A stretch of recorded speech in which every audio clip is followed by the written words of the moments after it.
Good afternoon, everyone. We're going to go ahead and get started with our media availabilities today. We're now joined by Erik Jones, driver of the number 43 Toyota for Legacy Motor Club, and Julie from Ultimate Canine. Erik, can you just talk a little bit about what you have going on here with them? Yeah, so yesterday we went out to see Julie's place at Ultimate Canine in what town exactly is that? Westfield, Indiana. Yeah, Westfield. And so we drove over there. Great facility, checked out. I'm not going to take all of Julie's thunder here, but they do a bunch of training for multiple different dogs. And we took my dog, Oscar, out there, ran through a little surprise course they had set up for us. And Oscar gave his best effort. He did okay, got through it, and it was a lot of fun and just neat to see. And so we brought a few dogs here from Ultimate Canine today that you can see up front hanging out that are in training and getting ready to go home with their families. So we also have another announcement. This is obviously a plushie here that looks like Oscar. And this is going to be something that's available this weekend in the merch trailer, also on my website and the Erik Jones Foundation website, that's going to be raising proceeds to go towards the foundation and animal welfare, helping out groups like Ultimate Canine with their dog training efforts and some multiple other areas that we do with animal welfare. So something we've been working on a long time and been having some fun with it this weekend here in Indy, and happy to have some dogs here in the media center for everybody. Awesome. Well, I think the media enjoy the dogs here in the media center too, so thank you for bringing them. We'll go ahead and open it up for questions. If you have one, please raise your hand and I will get a mic over to you. We'll start right down here with Zach. Zach Sturniolo, NASCAR.com. Why was this important for you to connect with them?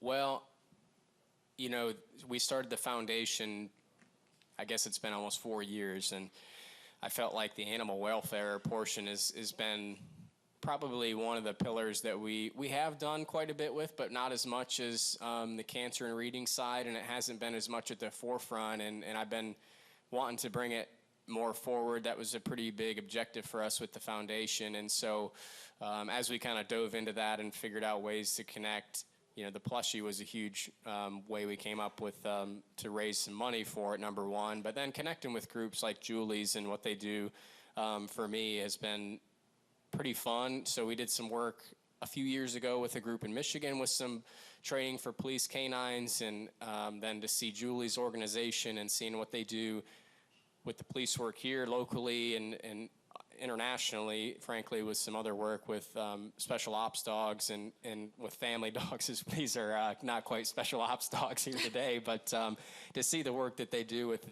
all the different kinds of trainings and just to see these first-class facilities, to me, is something that's pretty neat.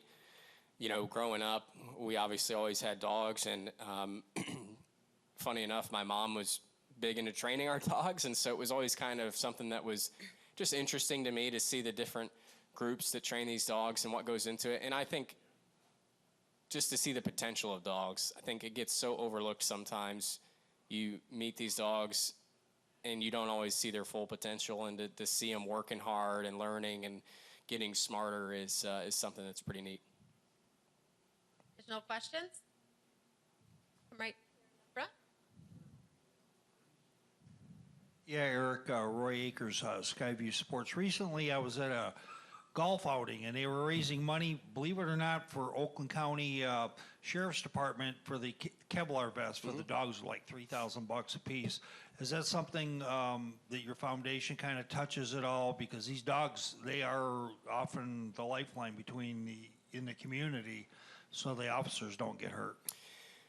Actually, yeah, it is. That exact thing is something I looked into. I had seen somewhere about the cost for Kevlar vests, and it's a little bit, each department, I think, chooses whether their dogs wear the vests or not, is what I've learned at least. So I have done some work with that and donated some money to donate the Kevlar vests for the dogs. But yeah, definitely the police canine work was, like I said, when I was trying to expand the animal welfare side, the police canine is what popped first into my mind and how I could help in that world, and the Kevlar vest has been one of the focuses. Right here in the middle. Hi, Tom with Speedway Digest and The Balance. Oscar, when he's got the zoomies, who gets the corners faster, you or Oscar? I think Oscar, even at 8 years old, he can get pretty quick for a couple minutes if he wants to. But he's just been a great dog. I've had Oscar since I was a single guy, and to watch him through meeting Holly, her and I getting married, and now having David, our 8-month-old, and the way that he is adapted with him and grown with him. He's just been such a great dog in so many different ways, and a great companion, and just hope that everybody gets that experience, and honestly having a resource like Julie and Ultimate Canine that you can have your dog. Having a dog that's trained makes your life so much better with that dog, and that relationship with your dog so much better. And so just to try to share that and I through different communities is pretty important to me. So like I said, with Oscar and the training he had when he was a puppy, it's made the time with him over the last 8 years just 100% more enjoyable. Any other questions for Erik or Julie? Done. Yep. Deb Williams, Auto Week. Erik, you were talking about the police canines and all popping with you. Are you familiar with any of the organizations that try to help foster the dogs of our military when they're deployed and they have no one to take care of their dogs and they need people? Have you thought about working with them? I have. Honestly, that's not something I've done with the foundation at this point. I would love to learn more about it. Again, trying to just expand the animal welfare portion of the foundation. Our other, like I said, the other two pillars with cancer and reading, they're so far off and running, with different causes. That's kind of doing itself, and just the animal welfare portion is something I've been trying to grow here the last year. So definitely something to look into. I think we probably have a resource with Julie that might know a few of those groups. So definitely would love to look into it. Last questions? All right. Thanks, Erik. Thanks, Julie. We appreciate you being here. Yeah. Thank you for having us.